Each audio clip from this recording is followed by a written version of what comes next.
बहुत नफरत थी उसे फ्राइड हैम से, लेकिन फिर भी वो रोज वही अपने टिफिन में लाता था। क्लास के बच्चे अक्सर कहते, अरे आगुई, तुम्हारी मम्मी का खाना ज्यादा टेस्टी होगा। पर सच्चाई ये थी, आगुई की माँ उसे छोड़कर किसी और के साथ चली गई थी और उसका पिता काम में इतना व्यस्त था कि उसे समय ही नहीं दे पाता था। एक दिन एक मैच मेकर उसके पिता के लिए रिश्ता लेकर आई। दोनों बड़े इस रिश्ते से खुश थे, लेकिन आखिरी फैसला बच्चों पर छोड़ा गया। स्कूल पहुंचकर आगुई खुशी से बोला, मेरे पास जल्द ही नई मम्मी आने वाली है। लेकिन बच्चों ने उसका मजाक उड़ाना शुरू कर दिया। अपनी इज्जत बचाने के लिए आगुई ने गुस्से में कह दिया, मेरे पापा कभी भी उस औरत से शादी नहीं करेंगे। उधर जब मैच मेकर ने केइको से उसकी बेटी की राय पूछी तो केइको बोली, मैं तो तैयार हूँ, लेकिन पहले बेटी की इच्छा जरूरी है। लड़की चाहती तो थी कि उसे एक पापा मिले, लेकिन दिन में आगुई की बातें याद आ गई। माँ को दुख ना हो इसलिए उसने झूठ बोल दिया, मुझे पापा की जरूरत नहीं है। रात में केइको ने उसे प्यार से समझाया और दूसरी तरफ जब ये बात आगुई के पिता को पता चली तो वो उदास हो गया। अगले दिन केइको ने खास आगुई के लिए फ्राइड हैम वाला टिफिन बनाया और अपनी बेटी से कहा उसे दे देना। लेकिन जब टिफिन आगुई को दिया गया उसने मना कर दिया, ये सब करने से कुछ नहीं होगा, उसने ठंडे लहजे में कहा। लड़की ने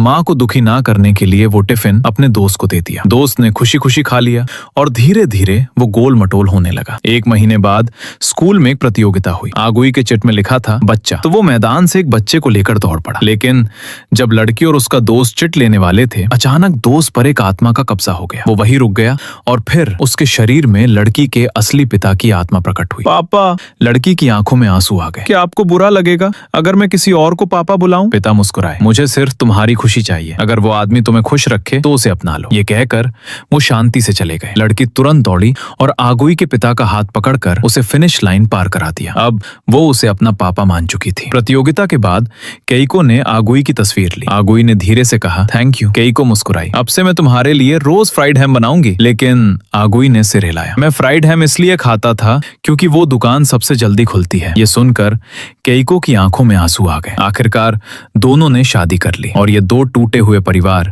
एक खुशहाल घर बन गए।